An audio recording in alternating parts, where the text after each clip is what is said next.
Bom dia a todos. Estamos iniciando aqui mais uma aula do curso de Go. Tá? Hoje a gente vai estar vendo a parte de estruturas e de orientação a objeto no Go. E vamos também já iniciar o nosso projeto. Tá? Vou estar iniciando aqui o projeto, já aqui com o Go Mod. Vou estar explicando também a parte do Go Vendor. E aí a gente já inicia a criar o nosso projeto final. Tá? Todos que tiverem já com o ambiente preparado, eu recomendo que nesse primeiro momento você não fique programando enquanto eu estou programando. Preste atenção, anote, veja o que eu estou fazendo, depois você tenta reproduzir. Porque se você tentar programar aí junto comigo, pode ser que eu fale ou faça algo que você não vai estar prestando atenção, e aí você pode perder um detalhe ali importante. Então a dica que eu dou para vocês aprenderem melhor: observem, anote, ficou com a dúvida, anote e pergunte, tá? Não programe junto comigo, porque senão você vai acabar se distraindo, vai ficar olhando aí para o seu editor e eu vou falar ou fazer algo que você não vai ver, tá? Depois que a gente terminar essa aula, ela vai estar gravada, aí você pode voltar a assistir e programar junto comigo, tá? Assistindo a gravação, entendeu? Então eu recomendo que vocês prestem mais atenção, tá? É 3 passos que eu recomendo, tá? Assistir, sem se preocupar com nada, sem querer entender tudo de imediato. Segundo, assistir novamente, e aí você começa a copiar, a fazer o que eu fazia.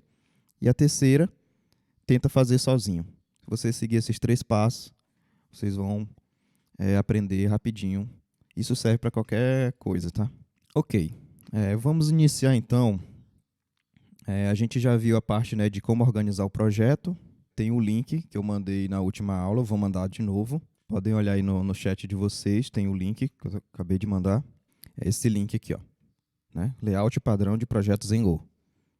No momento a gente vai focar apenas em 2 caras no momento, tá? O CMD e o Package. Tá? Também vou dar uma explanada aqui sobre o Vendor, para que serve essa pasta Vendor. Beleza, para a gente iniciar um projeto Go, como eu já falei nas últimas aulas, que a partir da versão 1.14, todos os projetos em Go agora devem ter o Go Modules ativado. Tá?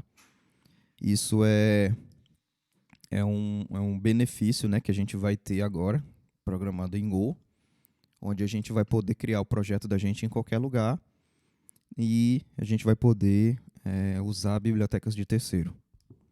Uma coisa que eu recomendo, apesar de, claro, vocês têm a liberdade de fazer como acharem melhor, mas eu recomendo vocês escolher uma pasta, tá?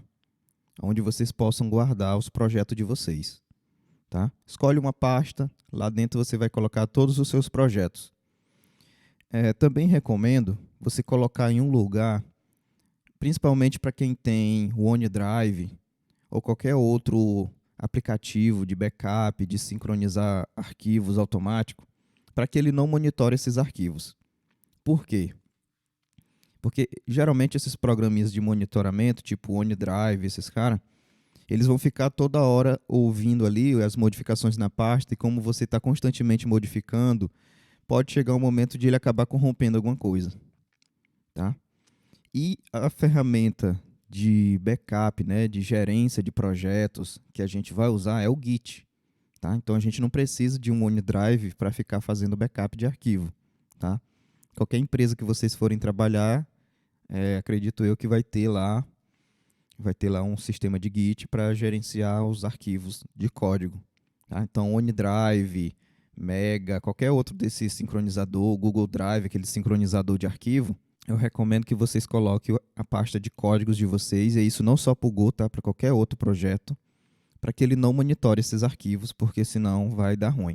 O computador vai ficar lento, porque vai ser muitos arquivos gerados, então não é ideal.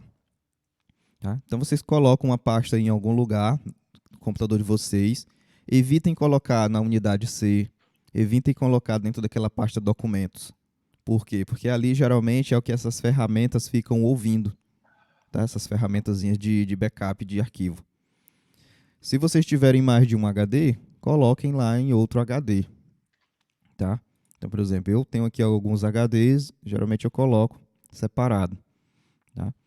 E aqui eu tenho uma pastazinha que está dentro da minha pasta de usuário, e aqui é onde eu coloco todos os meus projetos dependentes da tecnologia, né? Python, Go, Java, e fica por aqui. Ó, vendo? Tem vários projetos, então, principalmente também para quem tem aí projetos em JavaScript, né? Existe uma pastazinha módulos aqui, que isso aqui tem o universo aqui dentro. Então, não é bom ter arquivos de código sendo monitorado por essas ferramentas de backup, tá? Então, vamos lá. Aqui na pasta do projeto 2, né? Na verdade, da turma 2, a gente tem aqui um arquivinho main, tem outras coisinhas aqui que a gente não precisa. Eu vou estar abrindo aqui a IDE, ainda estamos com aquele Hello World. Tá. Para iniciar um projeto em Go, a primeira coisa que a gente tem que fazer é escolher um lugar para colocar nossos arquivos. Tá, já escolhi. Segunda coisa, iniciar o Go Mod. Então você abre aqui o terminal Git Bash dentro da pasta. Para quem tem o Windows Terminal, né, tá aí com o Windows 11 ou já instalou aqui no Windows 10, você pode abrir também o Windows Terminal, e você pode também configurar. Ó. Você pode vir aqui na configuração e escolher para ele abrir o Git Bash para você por padrão. Tá? Geralmente eu uso assim. Só escolher aqui, clicar em salvar e pronto. Toda vez que você abrir o Windows Terminal, ele vai abrir assim. O bom dele é porque você tem abas, né? Você pode abrir várias abas. Então é legal também. Ok, com o terminal aberto, vamos dar início aqui ao projeto. Ok, então depois que você escolher um projeto, não precisa ter nada lá dentro. Tá? A primeira coisa que você vai rodar é o comando para iniciar um projeto Go, que é o Go Mod. Tá? Lembrando que você só precisa do Go Mod a partir do momento que você vai usar bibliotecas de terceiro. Se você está criando um projeto apenas com a biblioteca padrão do Go, sem usar bibliotecas de terceiro, você não precisa do Go Mod. E você também pode colocar o seu projeto Go em qualquer lugar. Mas a partir do momento que tem biblioteca de terceiro, é obrigatório ter o Go Mod, senão não dá certo. E mais um ponto. Esse meu projeto ele vai ser uma biblioteca. Ele vai ser uma biblioteca que outras pessoas vão usar. É puro Go, não tem código de ninguém. Eu estou criando uma biblioteca do zero. Beleza, tem que ter Go Mod também. Porque as outras pessoas que vão usar o Go, quando ele for fazer o import, ele vai procurar esse arquivinho Go Mod. Se ele não achar, ele não vai conseguir usar esse seu projeto como biblioteca. O comando é Go Mod init, e aqui você dá um nome para ele. Pode ser o nome que você quiser. Tá? Posso colocar aqui Stock 2. Tá? Posso colocar aqui qualquer nome. Não tem problema. Veja que aqui na IDE não tem nada relacionado a Go Mod. Uma recomendação. Se o seu projeto está versionado já dentro do Git, seja ele privado da empresa, ou seja ele público, seu, pessoal, uma das coisas que o pessoal da comunidade usa muito é colocar o endereço dele do Git. Então, por exemplo, eu tenho uma biblioteca lá no meu repositório que ela é assim. Posso colocar aqui, github.com/file22/browser. Beleza. Digamos que eu criei esse projeto, está lá no meu GitHub. Eu coloquei o endereço dele lá. Beleza. Israel, se eu não tiver internet, vai dar ruim? Não. Não tem problema nenhum. Claro que, se eu quiser importar em um outro computador, esse código vai ter que estar lá nesse endereço e o meu computador vai ter que ter internet para ele poder ir lá buscar isso com uma biblioteca. Certo? Mas eu vou rodar só dentro aqui da minha máquina, um projeto particular, um projeto aqui da empresa. Como é que eu posso fazer também? Você pode colocar o Git da empresa. Então, seria aqui um git.empresa Então aqui fica da liberdade de vocês qual o nome que vai colocar. Geralmente a gente coloca, se vai ser usado por outras pessoas ou se está dentro da empresa, você coloca o endereço da empresa. Então seria aqui o endereço, no final a parte final do projeto. Então, por exemplo, digamos que eu coloquei lá no meu GitHub, então seria github.com/rafaelp22/estoque 2. Aí beleza. Ou se aqui fosse o endereço da empresa no lugar do GitHub. Beleza, definido o nome, aí você vai apertar Enter. Então eu vou colocar aqui, pronto. Primeira coisa que ele fez, ele criou um arquivinho para mim ali. Lembrando, não precisa ter nada de Go aqui dentro, a pasta pode estar vazia. Você rodou o GoMod, ele vai criar esse arquivo. A segunda coisa que ele fala é, olha, beleza, eu criei, tá lá, tá criado. E aí ele fala, se você quiser pegar os requisitos, né, as dependências, rode esse comando gomod tilde. Então, gomod tilde. Rodei o gomod tilde, não aconteceu nada. Por que não aconteceu nada? Porque esse meu projeto não está usando biblioteca de ninguém, código de ninguém. Se eu estivesse usando alguma biblioteca de alguém, ele ia baixar aqui para mim. Vamos dar uma olhadinha no arquivo gomod. No arquivo gomod, veja que ele colocou o endereço e o nome final, que é o estoque 2. Ele também colocou a versão atual do Go na minha máquina, que é o 1.19. E, como eu não tenho dependência, aqui nessa parte de baixo, a partir da linha 4, não tem nada também. Ok, colocamos o GoMod, a partir de agora a gente já começa a brincadeira. Uma outra coisa que é interessante a gente fazer. Para quem já está com o Git instalado, tudo direitinho, a gente também vai iniciar o Git. A gente vai dizer assim, ó Git, a partir de agora eu quero que tu monitore esse projeto para mim, para que a gente possa versionar ele. Então, git init e dá um enter também. Então, ele também agora o Git começou a monitorar esse projeto para a gente. Então, veja que ele, inclusive, já identificou aqui que tem Git. Apareceu aqui para mim que eu tenho todos esses arquivos para serem versionados. Ok. Com o Git iniciado, uma das coisas que a gente vai fazer é criar um arquivinho para dizer, olha, tem coisas que eu quero que tu tome de conta, mas tem coisas que eu não quero que tu mexa. Então, o nome do arquivo é o .git ignore. Para que serve esse arquivo? Ele serve para você dizer aquilo que você não quer que o Git versione. Tá? Tem arquivos aqui que ao decorrer do curso não faz sentido a gente salvar na versão do código. Então isso é muito importante também. E também evitem ao máximo ficar salvando senhas dentro do projeto. Tá? Isso não é bom. Isso pode ser uma falha de segurança gravíssima. Então, sempre quando vocês forem versionar o código, analisem antes o que vocês estão salvando, para onde vocês vão mandar, para ver se não tem senhas, se não tem dados sensíveis. Tá bom? Então, a primeira coisa que eu vou pedir aqui para o Git ignorar é todo o arquivo .exe. Então, asterisco.exe. Ou seja, o asterisco aqui ele representa qualquer coisa. Por exemplo, qualquer coisa aqui, desde que termine com .exe, eu quero que tu ignore para mim. Vou remover. Vou só dar um git status. Veja que ele está apontando tudo lá dentro, inclusive o próprio exe. Não faz sentido versionar arquivo binário. A gente só versiona código. Arquivo binário ele é produzido, ele é gerado, ele é buildado na hora. Não precisa guardar o binário também. Beleza. A partir do momento que eu coloco aqui para ele ignorar o asterisco.exe e salvo o arquivo, se eu der um git status de novo, veja que o arquivo exe sumiu. Ó. Antes ele estava aqui, agora ele não está mais. A outra coisa que eu também não quero versionar, isso não faz sentido, é a minha pastinha do VS Code, que é uma pastinha oculta, que é o .vs Code.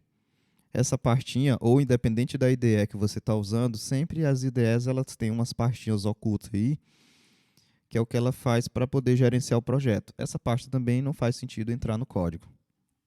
Tá? Pode ser que Nem todo mundo usa VS Code, tem gente que vai usar as ferramentas do IntelliJ, né, da JetBrains, tem gente que vai usar outras ferramentas, tem gente que vai usar Sublime, tem gente que vai usar VS Code. Não faz sentido eu guardar arquivos de configurações do VS Code.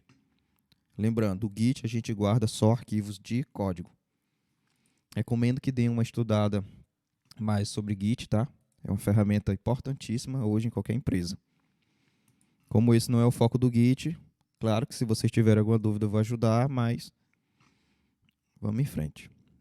Beleza, veja que eu coloquei o VS Code também, salvei, ele sumiu, não está mais observando a pastinha do VS Code. Produto, package, tudo isso aqui. Vou deletar. E vou fazer o meu primeiro commit. Então, dá um git status aqui de novo. Veja que ele achou apenas esses 3 arquivos. Vou dar um git add nos 3 arquivos. Eu posso escolher aqui só os arquivos que eu quero versionar. Aí adicionei, eles ficaram marcados para serem versionados. E aí eu vou criar aqui o primeiro commit. Git commit -m, a mensagem. Commit initial. Pronto, versionei. Se eu der um git status novamente, veja que não tem mais nada. Ele diz, ok, está tudo versionado. Aqui também na IDE, veja que não aparece mais aqui nenhuma notificação. Aqui também está tudo ok. Ou seja, eu criei uma primeira versão do meu sistema. Agora vamos em frente aqui com o nosso projeto. Aqui no requisito, fala para a gente criar um cadastro de produto, né? Uma API que vai ter um cadastro de produto. Então, a gente vai ter aqui todas as interações. No desenho que eu fiz, a ideia é essa. Alguém, aqui um ator, e aí não interessa se é uma pessoa ou se é um sistema, porque às vezes pode ser um sistema conversando com outro sistema. Então, isso aqui poderia ser um sistema que está conversando com o nosso sistema. Então, um ator, que ele vem ou da rede local ou pela internet, aí também não interessa de onde ele está vindo. Ele vai acessar o meu aplicativo, e o meu aplicativo, por sua vez, vai acessar um banco de dados. Dependendo do endereço onde ele acessar, a rota que ele escolher, eu vou tomar alguma decisão. O meu sistema ele vai estar dividido nesses pequenos pedacinhos, né? Vamos ter aqui um main principal, uma configuração, as rotas, um servidor HTTP, mapeado aqui junto com as rotas. Temos as regras de negócio, os modelos e as configurações, conexões com o banco de dados. Até aqui tudo bem, pessoal? Estão entendendo? Sim. Ok. Tá, a primeira coisa que eu vou criar, então, vai ser aqui uma pastinha CMD, só para eu poder colocar a primeira porta de entrada desse meu sistema. Então, aqui eu vou criar uma pastinha chamada CMD. Dentro dela, eu vou criar uma outra pasta com o nome do meu projeto, que é o Estoque 2. E lá dentro, eu vou pegar esse meu main e vou jogar lá dentro. Pronto. Se eu der só um git status aqui de novo, eu vejo que ele já detectou que houve uma modificação. Ele está dizendo, olha, esse arquivo aqui sumiu, foi deletado, mas esse outro aqui nasceu. Ó. Untracked files, né? Arquivos ainda não monitorados. E aqui ele já diz, olha, aconteceu uma mudança. Esse arquivo aqui não existe mais naquela pasta anterior, né? Na raiz do projeto. Beleza. O que mais que eu vou precisar? Eu vou também precisar aqui de uma pastinha package, né, pacote, aonde eu vou criar algumas coisas importantes. Então, aqui, PKG, né? Eu vou deixar assim por enquanto. Eu vou entrar agora também no tópico da estrutura, só para não pular muito aqui. Então, o GoMod aqui já foi. Ou agora aqui na parte de estrutura e orientação a objeto. Boa parte das linguagens de programação, elas têm a sua forma de orientação a objeto baseado em herança, onde uma coisa herda alguma coisa de alguém. Nos últimos tempos, esse tipo de prática não tem sido muito legal. O pessoal está, depois que a gente vai evoluindo, né, vai aprendendo, vai discutindo novos padrões. Hoje em dia, a melhor maneira que o pessoal está vendo de orientação a objeto é por composição e não mais por herança. Tá? E composição é melhor para testar, as coisas não ficam acopladas, as coisas não dependem tanto uma da outra. As linguagens de programação que dependem de herança, elas acabam que tem que criar recursos, criar mecanismos para poder ter composição nelas. Já o Go, ele nasceu com a orientação ao objeto dele por composição. Então isso já vem de fábrica, né? Já vem de fábrica no Go. Por padrão, toda a orientação ao objeto no Go é por composição. Então vamos lá. O que é a composição e o que é a herança? Só para vocês terem uma simples ideia. Então imagina o seguinte, eu tenho aqui na vida real, né? Vamos olhar para a natureza, porque toda a parte de computação ela é sempre baseada na natureza, né? Nas coisas que a gente tem no nosso dia a dia. Então, imagina que eu estou criando aqui alguma coisa, tá? Estou criando aqui um animal. Esse cara, ele não está definido que tipo de animal é esse, se ele voa, se ele nada, se ele late, não tem, né? E aí eu poderia ter agora aqui uma outra tipo, né, que está dependendo do outro, que seria aqui uma raça, né, cachorro. E aí, dentro de cachorro também ainda tem as sub-raças, né? Teria aqui, sei lá, tem aqui o pastor alemão, beleza. Aí eu teria aqui tem outras raças aqui, bulldog, e por aí vai. Veja que cada um está dependendo um do outro, né? Para eu ter um cachorro de uma raça tal, eu preciso que ele seja cachorro, ele vai ser animal. Então isso é o conceito de herança. Tá? Agora eu poderia ter aqui uma coisa que a gente até chama, né? Que é o duck typing. Né, que é se faz barulho como um pato, se comporta como um pato, se nada como um pato, então é um pato. Tá? Deixa eu pesquisar aqui, só para vocês verem. Então, na programação, a gente tem esse conceito aqui que o pessoal fala muito, que é o duck typing. Tá? Que não me interessa que animal é. Se ele tem um comportamento, eu vou deduzir o que ele é. Tá? Não me interessa a herança, tipo sanguíneo, nada do tipo. Tá? É um conceito que é muito usado na composição. Então, não me interessa que tipo de bicho é. Se ele faz aquilo que eu preciso, eu assumo que ele é daquele tipo. Então, aqui vamos dizer que eu tenho aqui um animal, e aí ele pode aqui latir, ele pode correr, e ele gosta de, sei lá, pegar a bola. Logo, deduzo eu que esse animal que é o quê? É um cachorro. E também não me interessa se ele é um pastor alemão ou não. Ele é um cachorro. Vocês estão entendendo? Sim. Sim. Beleza. Então, aqui meio que eu tenho uma hierarquia, né? Eu preciso ter isso para depois eu ter isso, para depois eu ter isso e no final eu ter esse comportamento aqui dentro.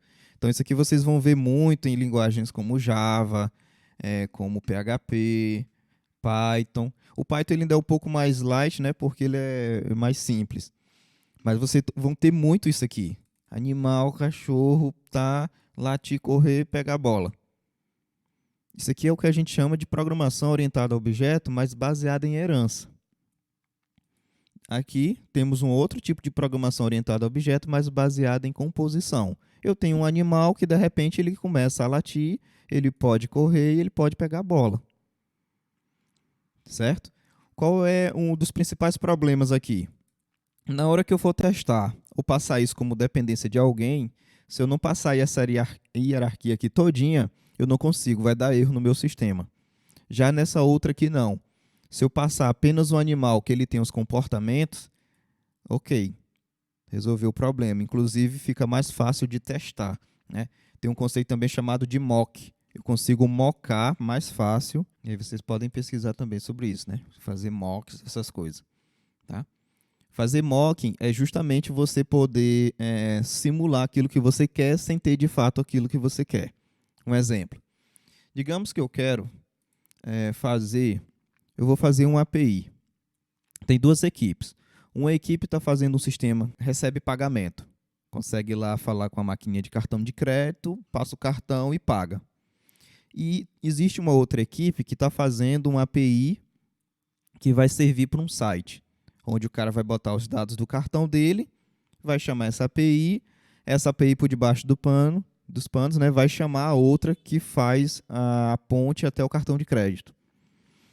Só que como as duas equipes estão construindo agora, a equipe A ela não pode esperar a equipe B terminar de fazer a integração com o cartão de crédito para só depois ela começar a programar, certo? E outra, ainda que ela esperasse a outra terminar, ela não vai usar cartão de crédito real para poder desenvolver. Imagina que cada teste que eu for fazer aqui, eu vou fazer uma transação financeira. Não pode, não existe isso, né? Ia ficar gerando nota fiscal, não ia dar bom. Então, o que acontece? Existe o conceito que a gente chama de mock. Beleza, eu posso mocar que existe uma API que está recebendo os dados de cartão e está me retornando dizendo, ok, processei, deu erro. Do mesmo jeito, eu posso mocar um cartão de crédito e dizer, olha, está aqui, esse aqui é um cartão, ele tem limite tal, e ok, eu posso fazer vários mocks. Então, fica mais fácil de você fazer isso através da composição do que pela herança. Então, deixa eu fazer aqui mais um exemplo, agora programando. Imagina que eu vou fazer o seguinte, eu vou fazer aqui uma pessoa, colocar aqui, ó, uma pessoa. Essa pessoa, ela vai ter um nome, né? Então, vou colocar aqui o nome dela de Isael. Eu vou ter que a pessoa, uma idade, a pessoa, e-mail. Ok. Observem que está tudo marcado com erro, né? Por que está marcado com erro? Porque o Go, ele tem um conceito de, mano, eu só compilo aquilo que tu está usando.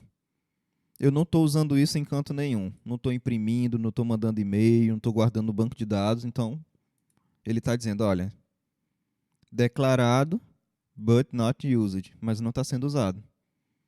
Ou seja, eu declarei, mas não estou usando isso em canto nenhum. Vou passar a usar. Então, vou pegar aqui, vou compilar e testar. Um detalhe, não sei se vocês perceberam, mas o código estava assim. Quando eu salvei, ó, ele arrumou para mim, tá vendo?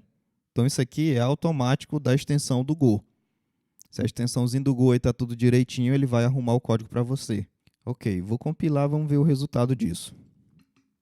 Go build cmd stock main.go. Israel, sempre eu tenho que fazer o build. Não existe uma forma de eu rodar isso mais rápido, não? Existe. Você pode colocar, em vez do build, colocar o run. O que o run faz? Ele faz um build por debaixo dos panos e executa para você. É legal e não é legal. Para quem está no Windows e tem antivírus, isso não é bom. Tá? Porque o antivírus vai ficar olhando assim, pô, mano, tá esquisito esse negócio aí, viu? Tá nascendo aqui uns arquivinhos exe, né? Na pasta temp aqui do nada, tá acontecendo isso, outro. Porque toda vez que tu roda um run, ele vai lá na pasta temp, gera vários arquivos temporários, cria um executável lá e executa para ti. O antivírus ele vai olhar isso aí com maus olhos, né? Ele vai dizer, pô, mano, esse negócio aqui tá esquisito, tá surgindo aqui uns arquivinhos aqui do nada, ele pode pensar que tu tá sendo atacado. Então, para quem tem o Windows e tá com antivírus, não recomendo usar o run. Roda sempre o build. Quem tá no Linux aí ou Mac, é só o run mesmo, tá de boa. Beleza? Criou o arquivinho, vou executar. Olá, sou Isael, tenho 32 anos, meu e-mail é tal. Beleza. Veja que ele não está mais reclamando. Se eu não estivesse usando aqui, ele ia estar reclamando. Só que olha só, imagina que agora eu vou criar uma outra pessoa. Vejam que já começou de novo, né? Apresentar o erro. Só que também começaram a perceber que não está ficando legal essa programação. Eu vou ter que fazer aqui, eu vou ter que duplicar tudo de novo, né? Então aqui, pessoa 2, vou compilar, executar, tá lá. Aí, olá, sou Maria, tenho 25 anos. Ficou emendado aqui porque faltou uma quebra de linha, né? Vou colocar aqui uma quebra de linha.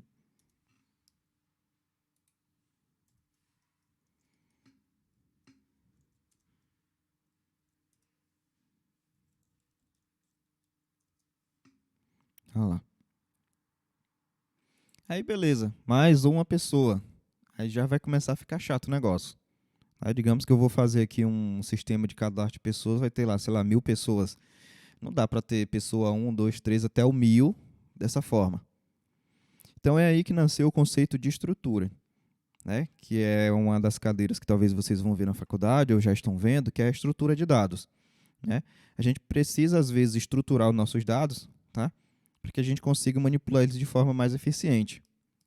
Então, em vez de eu ficar para lá e para cá com várias variáveis soltas, né? Tenho várias variáveis soltas, é legal, às vezes, você ter, na verdade, não só legal, mas o recomendado é você ter uma estrutura onde você componha todas elas. Então, vamos lá. Eu vou criar aqui um tipo, pessoa. Então, type, pessoa. É uma estrutura, struct. Então, abri e fechei as chaves, isso determina o início e o fim desse bloco de código para essa estrutura. O que é que a pessoa vai ter? Vai ter um nome. Detalhe, eu vou colocar aqui também um telefone. Telefone. Ok. O Go ele é fortemente tipado. Tá? O que isso quer dizer? É que tudo no Go tem que ter um tipo. Os tipos são os tipos primitivos. Então, a gente tem tipos numéricos. Dentro desses tipos numéricos, a gente tem duas categorias, né?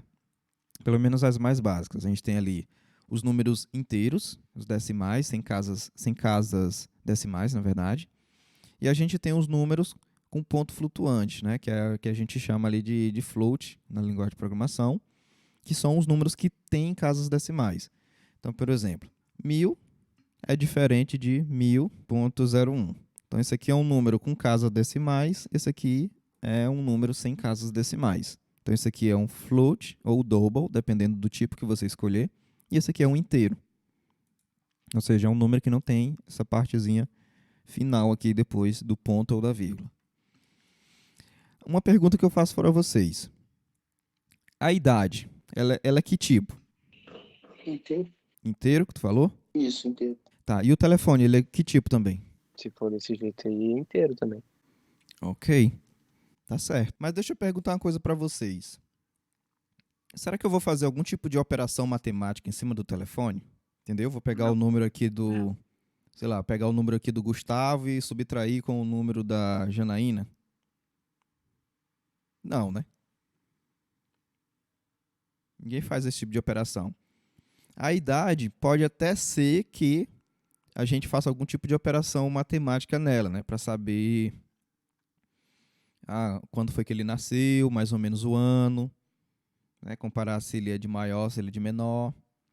Mas já número do telefone não faz sentido ser do tipo inteiro. Então aqui poderia ser um texto também, né? Uma string. Então, sempre que vocês forem programar, analisem esse ponto também, tá? O que vocês vão precisar e para quê? Entendeu? Porque, por exemplo, não faz sentido eu pegar um número de telefone e deixar ele como inteiro, porque se eu deixar ele como inteiro, vejo que ele é um número aqui muito grande, né? Então aqui, ó. Aqui é 2 milhões até aqui já, ó. 2 milhões. Aqui já vai na casa do bilhão. Aqui em 557 bilhões, mais 691 milhões.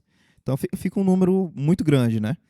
E como eu não vou fazer nenhum tipo de operação matemática com esse cara, não faz sentido eu usar um inteiro para esse camarada aqui, tá? Então vamos dar aqui os tipos. Tá, o nome ele é o quê? Ele é uma string. Beleza. A idade ele é o quê? Eu posso deixar aqui por enquanto como int.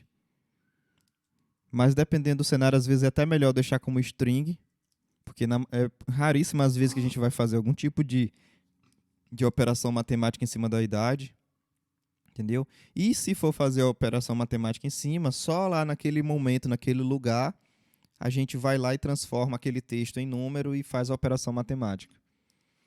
Então, eu vou colocar aqui também como string, telefone como string e o e-mail também como string. Então, eu tenho ali o nome, idade, telefone e o e-mail. Agora, veja que vai ficar mais fácil criar as pessoas. O que ele está reclamando aqui? Ele está dizendo que o campo não está sendo utilizado. Ok. Eu vou criar aqui, então, uma pessoa. Pessoa 1. Ela vai receber o tipo pessoa. E aí eu já vou colocar os valores lá dentro. Então, no nome. E, por último, o e-mail. Sou obrigado a colocar todos esses valores? Não, não sou obrigado. Eu posso iniciar a minha variável apenas com 3 informações. Se eu não quiser as demais, beleza. Não tem problema. Agora eu vou pegar aqui a minha pessoa. Colocar aqui.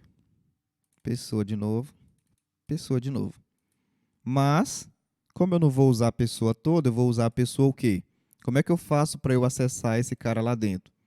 Através do ponto. Então, se eu coloco pessoa ponto, aí eu consigo acessar o que eu quero lá de dentro. Então, pessoa ponto. Aí eu quero aqui a idade. E pessoa ponto. Posso pegar aqui o e-mail. E beleza. Salvei, parou de reclamar. Agora ficou mais fácil. Por quê? Porque eu tenho uma só variável e eu consigo levar nela todas essas informações. Então veja que pessoa 1, pessoa 1. Se eu for criar uma outra pessoa, então deixa eu duplicar aqui só para evitar a fadiga. Pessoa 2, então tem aqui a Maria, 25. E aqui eu poderia duplicar também. E aqui eu boto apenas pessoa 2, pessoa 2, pessoa 2.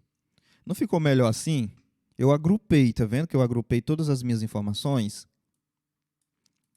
Então, para onde eu jogar agora essa pessoa 1, vai tudo lá dentro. Para onde eu jogar essa pessoa 2, também vai tudo que está lá dentro. Existe também esse carinha aqui, não sei se vocês perceberam. Esse carinha aqui é chamado de operador marmota. Por que marmota? Porque é o símbolo do mascote do Go. Deixa eu pegar aqui, ó. Golang Gopher.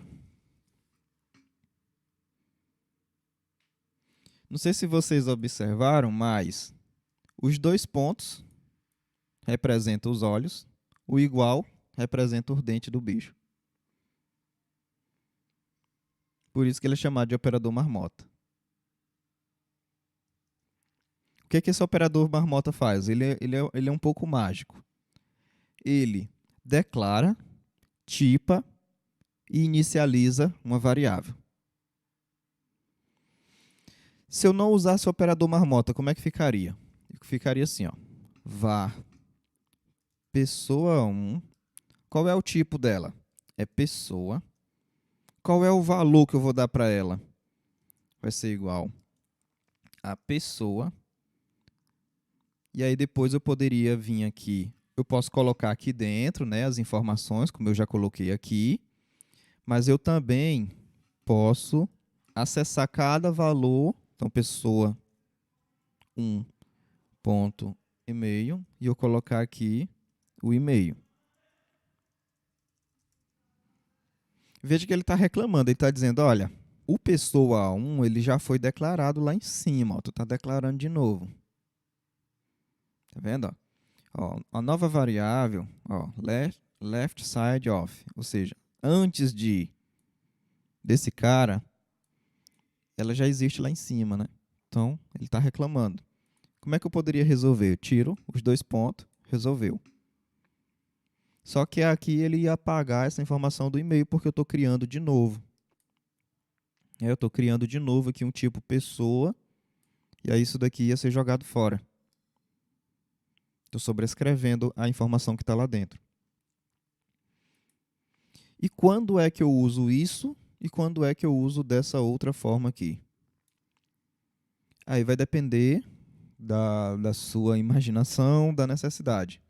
Geralmente a gente usa esse vá, pessoa, tudo, no início de funções, quando a gente quer deixar ali meio que uma documentaçãozinha explicando, olha, estou criando aqui uma variável pessoa, estou criando aqui uma variável não sei o quê, XPTO, mais para ficar visível.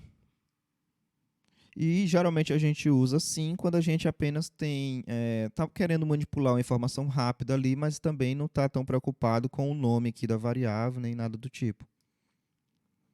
Entendeu? As duas opções são válidas, só tem uma diferença.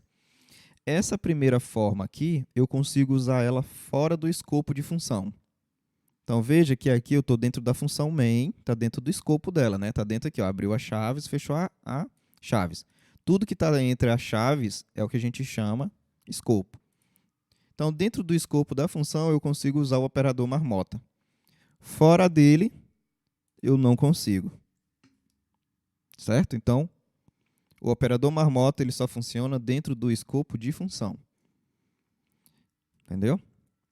Já esse outro aqui, ele pode existir fora do escopo de função. Isso é legal dependendo da situação, porque você tem agora aqui uma variável global, que ela é visível em todo esse arquivo main.go. Inclusive, na verdade, dentro do pacote main. Todos os arquivos que tiverem dentro do pacote main vão enxergar essa variável. Ela se tornou uma variável global. Assim como o pessoa aqui fora, ele está global também. Todo mundo consegue enxergar ele. E aí não interessa se ele está aqui em cima ou se ele está aqui embaixo. Poderia estar aqui embaixo também. Não tem problema não. Está em cima ou embaixo, não faz diferença. É mais uma questão mesmo de organizar do que onde está o cara. Entendeu? Então o operador marmota ele só existe aqui dentro do escopo de função. Se eu tivesse uma outra função aqui chamada, sei lá, e aí eu jogar esse cara lá dentro, beleza, sem problema nenhum. A única reclamação dele agora é porque eu não estou usando aquela variável dentro do escopo.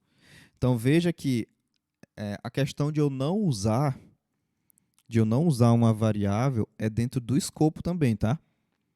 Então se ela está aqui no escopo dessa função falar, ele está dizendo, olha, tu não está usando isso.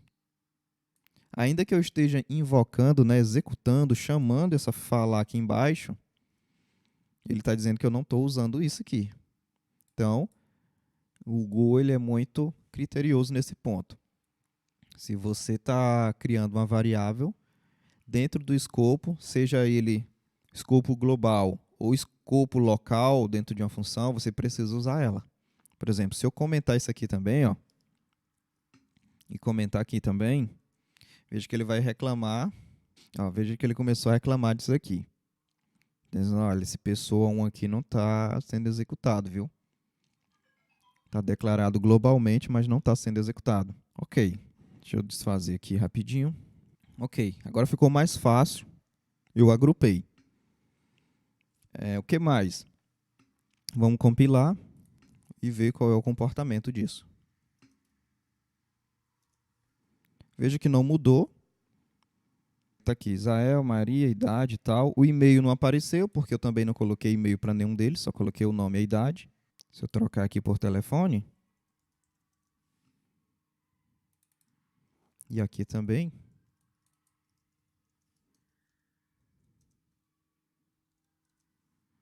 vamos lá, meu telefone e tal, trouxe o telefone.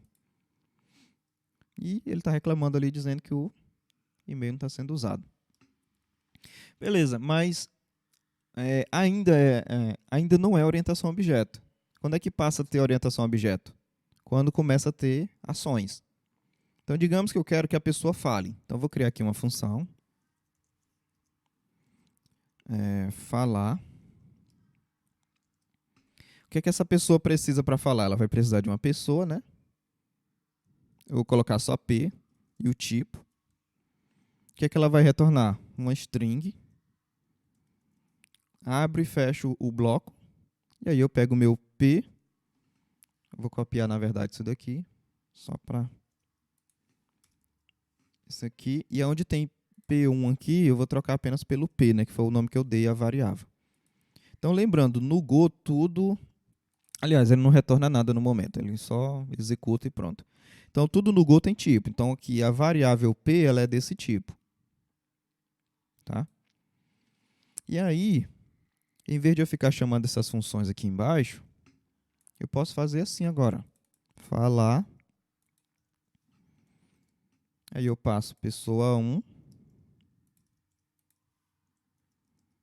E eu passo pessoa 2.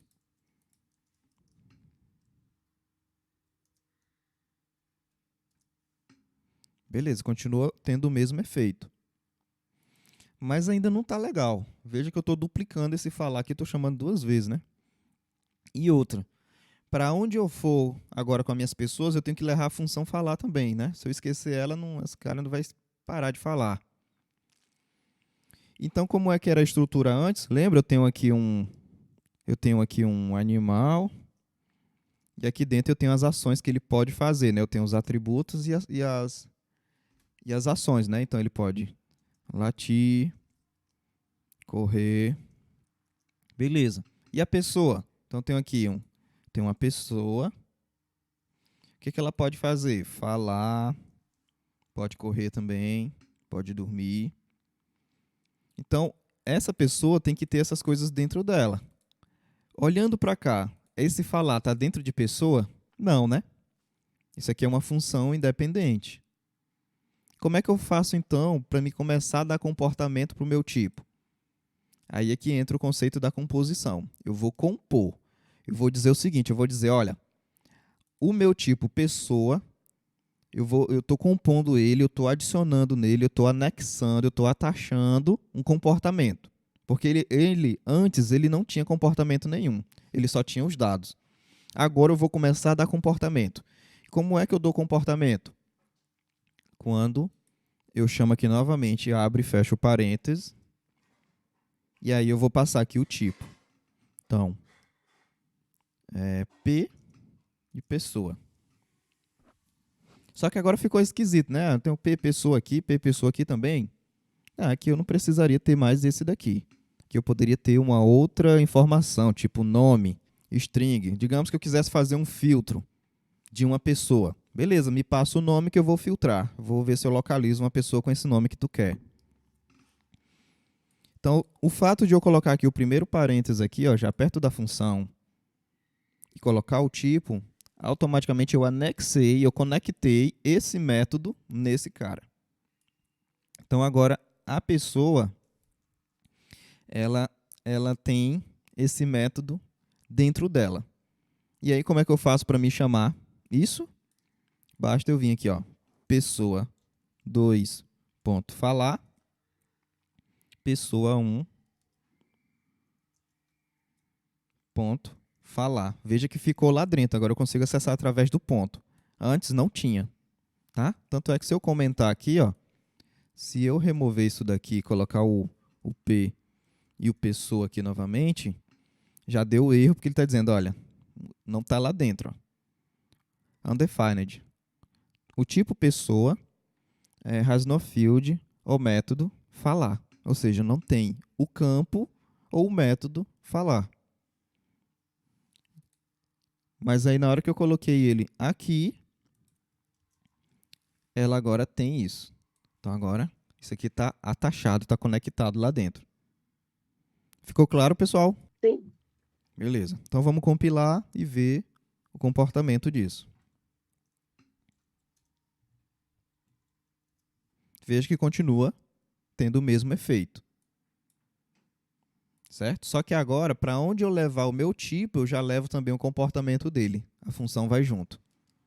Entendeu? Em qualquer lugar que eu tiver agora iniciando um tipo pessoa, eu já levo o método falar. E aí eu poderia ter outros métodos aqui também, né? Eu poderia ter aqui um correr, Poderia ter aqui sei lá, dormir. E vamos compilar aqui.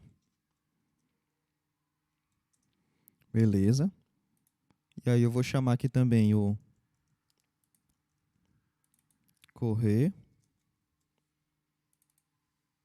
dormir. Meio que é impossível, né? A pessoa tá correndo, de repente dorme. Acho que tá desmaiado. Olha lá. Tô correndo, tá dormindo, tá correndo, tá dormindo, tá falando. Vendo? Então, todos esses métodos agora, eles estão conectados aqui dentro. Então, para onde eu levar o meu tipo, eu vou levar os métodos também. Ou seja, eu levo tanto as informações, como eu levo o comportamento. Então, essa é a forma de programação orientada a objeto em Go. É sempre por composição. Eu estou compondo. Veja que antes eu tinha só o tipo. Agora eu tenho o tipo e eu tenho o comportamento conectado a ele.